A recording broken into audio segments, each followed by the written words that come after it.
And so with that, I'd like to welcome Jeffrey Van Dyke. Jeffrey, Hey, welcome. man. Thank you. Good to be here. Thank you so much for being here. When I thought about the first episode, I thought, we should really flip the script and talk about why we're starting the podcast, why we started Frequency. And you immediately popped into mind because you've really been there since the beginning. Yeah. When, you're an executive coach, I met you through another executive coach that I have. And when I was working with her, she could tell that I had this thing that I wanted to do, but I had no idea how to communicate it, what it Right. was, what it looked like. The way that I think about it is, just when you dump a puzzle on a table and the pieces are everywhere and That's a great analogy. there's something there, Yeah. but you have no idea what it is. And Yeah. the pieces are really small. And this is like a 10,000 piece puzzle. Yeah. And, And you don't have the box to see what it's meant to look like exactly, at the very right. end. You have Right. no idea. You just got all these pieces Came in a out Ziploc.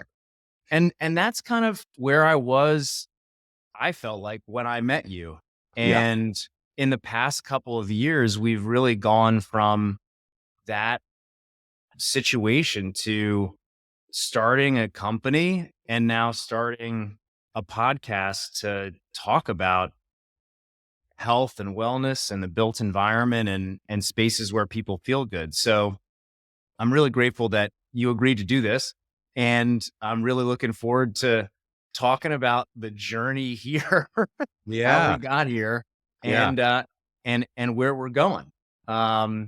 So with that, maybe I'll just turn it over to you and you have the mic. It's like with the puzzle, you start to get like a part of the board together and you see the first picture, right? Right. So what did you start seeing? Yeah. And it's so interesting, looking back on life, I've heard so many people make this remark or something derivative around, looking back, it all makes sense. Right. Right. And Yeah. so I feel like ever since I was pretty young, I've been interested in performance. How can I be my best? And I've done lots of tweaking of my lifestyle, um, lots of experiments about, what time I wake up and how often I exercise and what I eat and how much I sleep. I'm tinkering. I'm a tinkerer. Yeah. And then I also got into real estate.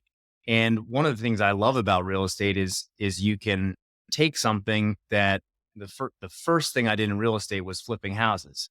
And what you do there is you take something that's undervalued or maybe needs to be renovated and made new again. And you're able to come in and set this vision and say, we're going to take this property and make it beautiful and work for new owners and increase the value of that property. And that really appealed to me. But I think at that point on a subconscious level, I just thought, wow, it's, cool to work with great people to build something beautiful. Yep. And then I went to work for a larger development business, and they really focused on using real estate to be a catalytic investment into a neighborhood and change that neighborhood. And Uh-huh. so now you're going from just changing one property to changing a whole neighborhood using real estate as that foundation. So that really appealed to me. Um, and then to answer your question about what I saw, I was walking down during COVID. Obviously, we all were, locked up in our homes. Right. And but what did we do? We went on walks. And so I was in New York and I was walking up Broadway, big street in New York, very crowded typically, and there was no one around. Right. Ghost town. Ghost town. And I, it's such a poignant moment to be in a place that was once full of energy and super vibrant and then all of a sudden there's nothing. Yeah. Um, and I was looking around at all the stores, Apple Store, Best Buy, and all these big stores. And I was thinking to myself, how much are these buildings worth today? Mhm.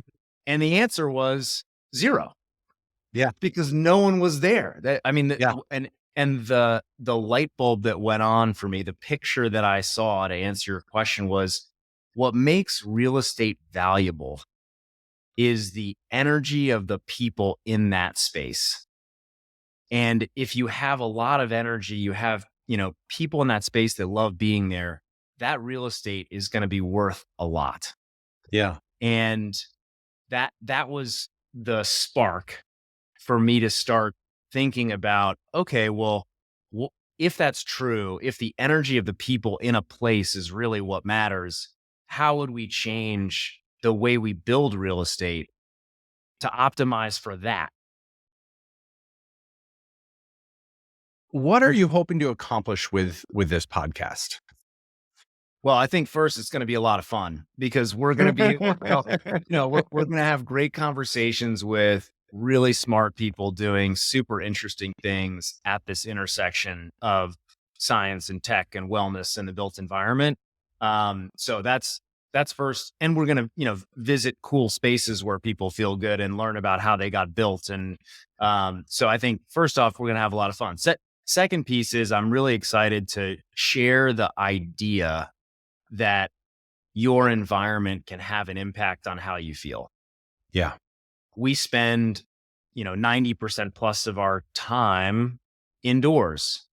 And I can just speak for myself. For a long time, I didn't really think about how my environment made me feel.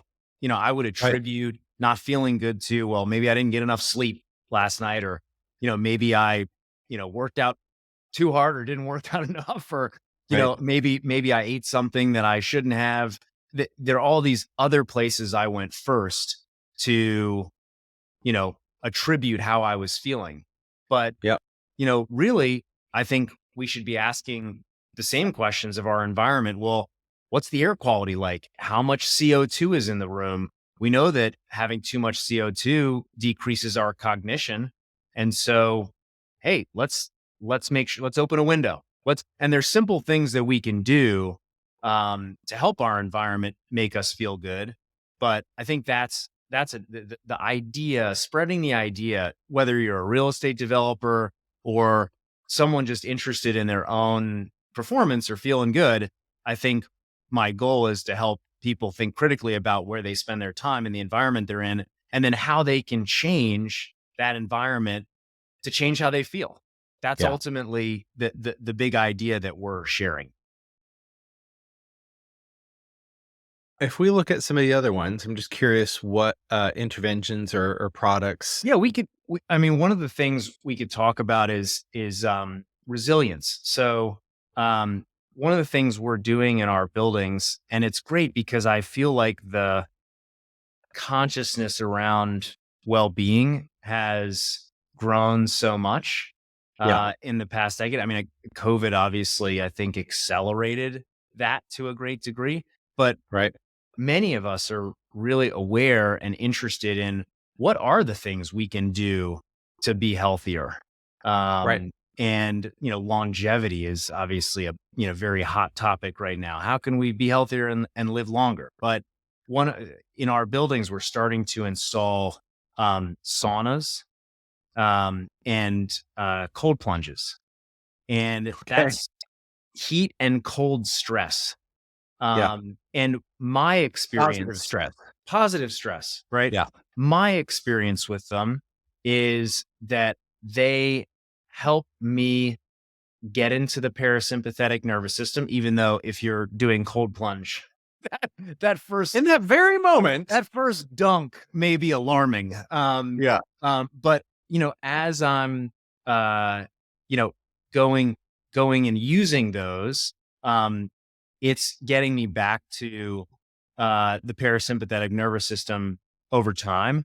And that is impacting my HRV and heart rate Your variability. HRV, heart Heart rate rate variability. variability. Right. And that is a marker of health and resilience and longevity. So Mhm. higher HRV, the better. And so that's another example of, amenities that we can put in our buildings.